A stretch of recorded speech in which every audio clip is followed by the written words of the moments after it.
Bonjour à tous et à toutes, bienvenue dans l'émission Genesis. Vous êtes de plus en plus nombreux à nous rejoindre dans l'émission et cela ne peut que nous réjouir. À l'occasion de l'événement Afrique en scène organisé à Paris, à Boulogne-Billancourt précisément, nous avons rencontré l'auteur du concept Palabre autour des arts. Nous avons aussi rencontré des écrivains africains. Suivez le reportage et restez branchés.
Bonjour Joss, est-ce que vous pouvez juste vous présenter pour les gens qui vont découvrir?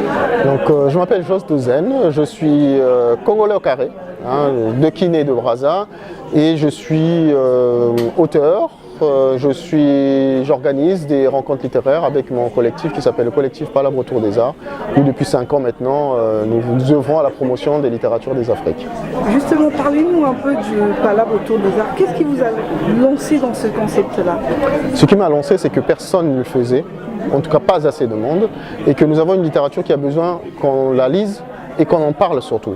Et comme chez nous, personne ne parle réellement de littérature, nous avons des institutions qui ne parlent pas de littérature, qui ne mettent pas en avant de littérature, alors que nous sommes des pays où il y a eu de grands auteurs, mais il n'y a rien qui est fait pour mettre en avant les auteurs, pour mettre en avant les livres. Et donc à un moment, on s'est dit, si personne n'est là pour le faire pour nous, autant que nous le fassions nous-mêmes. Voilà. D'accord. Et ça fait combien de temps en fait, que ça existe? Ça fait 5 ans que Palabre autour des arts existe. Nous avions un rythme très élevé d'1 à 2 rencontres par mois. Maintenant, nous faisons un peu moins. Nous faisons des one-shots quand nous sommes invités ou nous voulons faire le focus sur un auteur en particulier. Mais nous avons en général un programme assez dense de rencontres dans l'année.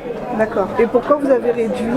Est-ce que c'est des problèmes de financement? Non, parce que nous avons toujours été totalement volontaires. Nous sommes pas, les gens font ça vraiment de bon cœur gratuitement. Et c'est peut-être justement le cas, c'est que nous tournons sur un nombre réduit de personnes et qu'à un moment, la vie de chacun fait que nous avons moins de disponibilité en termes de temps, en termes de personnes, et donc nous avons été obligés de réduire un peu la voilure parce que nous sommes simplement moins nombreux à nous engager dans quelque chose qui est vraiment pourtant vraiment important.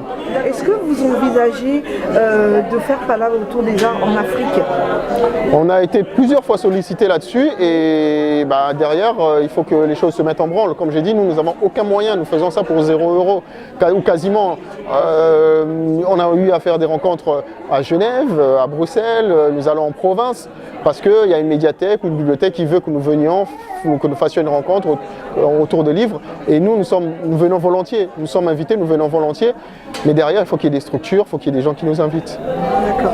Et vous, personnellement, vous lisez combien de livres? Parce que organiser Palabre autour des arts, on voit souvent, vous recevez des auteurs, vous arrivez jusque-là, si on peut faire le nombre, compter le nombre de livres que vous avez lus. Disons que j'essaie d'avoir un rythme qui va faire que... par mois, par exemple? Par mois, j'essaie d'avoir un rythme entre 4 et 6, on va dire, selon évidemment l'épaisseur du livre, parce que j'ai un budget, je me dis, de toute façon c'est simple, je me dis, j'ai un budget de 40 € par mois de livres. C'est comme un forfait téléphonique, voilà, j'ai 40 € par mois par livre. J'achète aussi bien des livres d'occasion que des livres neufs. Et donc en fonction de mon budget, il y a des mois où je vais en avoir 5 et puis il y a des mois où je vais en prendre 2 parce que j'ai 2 gros livres que j'aimerais lire. Donc c'est très aléatoire, mais voilà, j'essaie d'avoir un rythme de 4 à 6 livres par mois. Mais aujourd'hui, la jeunesse africaine, pour essayer de globaliser, la jeunesse n'est plus vraiment attachée à la lecture comme avant.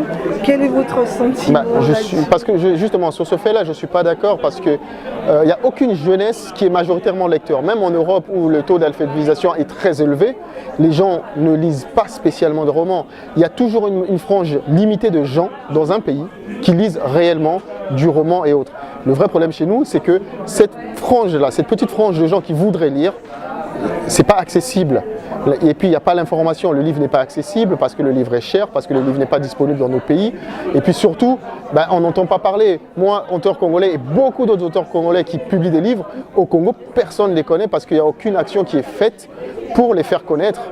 Et donc, on ne peut pas derrière dire que les Congolais n'aiment pas lire alors qu'on ne leur donne pas les moyens, on ne leur donne pas l'information pour lire. Puis vous avez la chance ou un financement ou un sponsor pour organiser Palabre autour des arts au Congo, cela vous dirait? Bien sûr, comme partout, comme on a été invité partout. La seule condition que nous nous mettons, nous sommes indépendants, mais totalement, et sur le choix des livres que nous faisons, sur le choix des invités que nous faisons, sur les thèmes que nous faisons. Donc à chaque fois que j'ai eu quelqu'un qui nous a invités en nous disant lisez ça, parlez de ce livre-là, j'ai mis un stop tout de suite. Parce que la littérature, c'est pas ça. La littérature, c'est la liberté de dire et de lire ce que l'on veut lire. Mais au contraire, nous faisons la promotion des livres. Nous voulons que les gens connaissent le maximum d'auteurs africains pour pouvoir les lire. Lire Balzac, c'est très bien. Lire un peu plus d'auteurs africains, c'est aussi pas mal. D'accord. Et donc pour finir, on est au début de l'année, si vous avez un message de vœux à souhaiter à tous ceux qui vont suivre. Je vous souhaite beaucoup de lecture. Je vous souhaite beaucoup de lecture parce que qu'on ne le veut pas, le livre, mais quel que soit le livre, et surtout le roman, je trouve, libère l'imagination et libère la capacité critique. On peut apprendre beaucoup de choses de l'histoire à travers ce qui est présenté comme étant des romans. Évidemment, il y a des romans de qualité, des romans de moins bonne qualité, mais si j'en sais un peu plus sur l'histoire du Soudan, du Zimbabwe, c'est pas parce que j'y suis allé, c'est parce que j'ai eu la chance de lire des grands auteurs du Soudan, des grands auteurs du Zimbabwe, à travers de la romance où j'ai découvert des choses, même en termes de culture. On dit, ils ont le Lévira au Zimbabwe ou au Soudan, mais je ne pouvais pas le savoir si je n'avais pas lu des auteurs soudanais. Et c'est très important et je vous souhaite 1 million de lectures pour 2017. Merci beaucoup, Dios. C'est moi. Bonjour, est-ce que vous pouvez juste vous présenter pour ceux qui vont vous suivre? Alors, je suis Semou Mama Diop, auteur sénégalais, ayant déjà publié 4 romans. Le Dépositaire, Thalès le Fou qui a été censuré, j'ai eu des problèmes avec le gouvernement sénégalais à l'époque, en 2010. Après, ce fut En attendant le jugement dernier, et le dernier que j'ai publié récemment, c'est Les Flammes de Nerfs.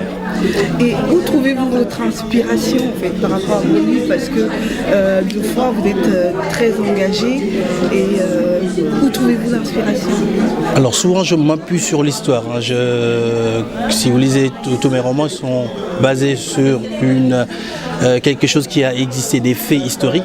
Et ensuite après j'extrapole, je parle de l'actualité mais en me basant sur l'histoire.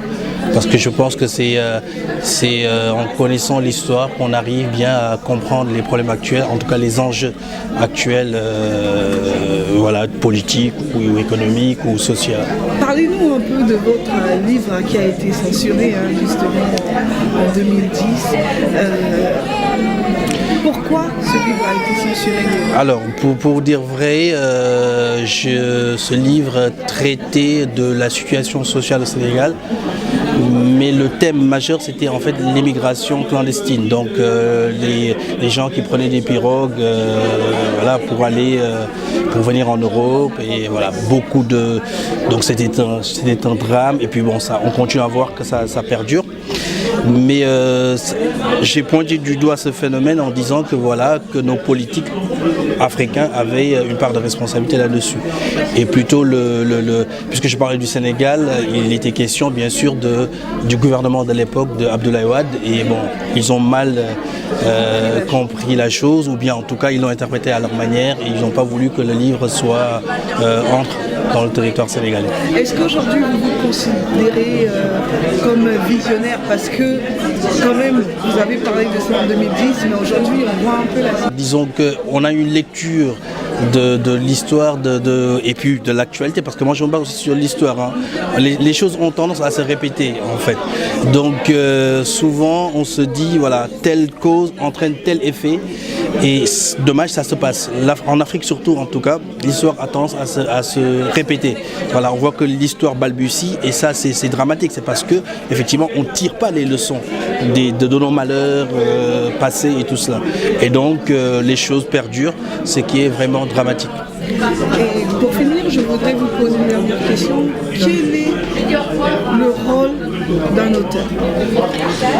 Alors, c'est beaucoup dire. Je pense que les gens n'écrivent pas pour les mêmes raisons. Certains se disent engagés, peut-être qu'ils le sont réellement. D'autres écrivent pour entre guillemets, le fun, parce qu'ils ont envie d'écrire. Mais je pense que ce qui réunit tous les auteurs, c'est parce qu'ils ont quelque chose à dire. Ils veulent dire quelque chose, peut-être quelque chose de léger, bien quelque chose d'important, de puissant, qui a quelque chose à voir avec la société, les malheurs et tout ça. Et parfois la différence c'est là, hein, c'est les thèmes qui sont abordés. Alors est-ce qu'un auteur a un rôle majeur? Je ne sais pas. Parfois par contre l'intellectuel, comme disait Sartre, est en situation. Et parfois quand il est confronté à certaines souffrances, il se doit en fait de réagir et de dire quelque chose, de dénoncer certaines choses qui tournent pas rond. Avez-vous des projets?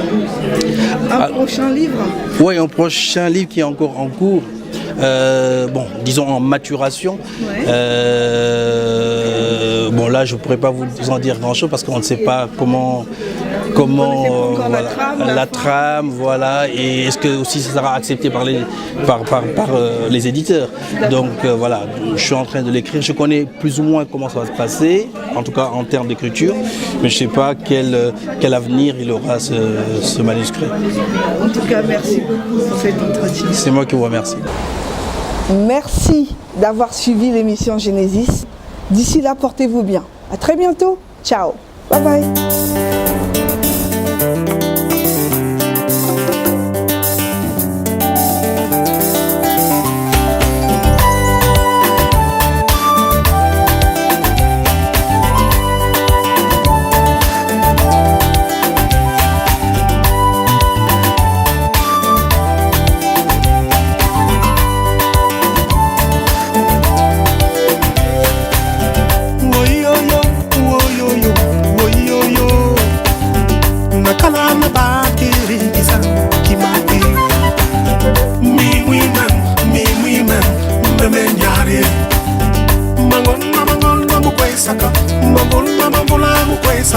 Anisa kulu, anisa koko, anisa moto.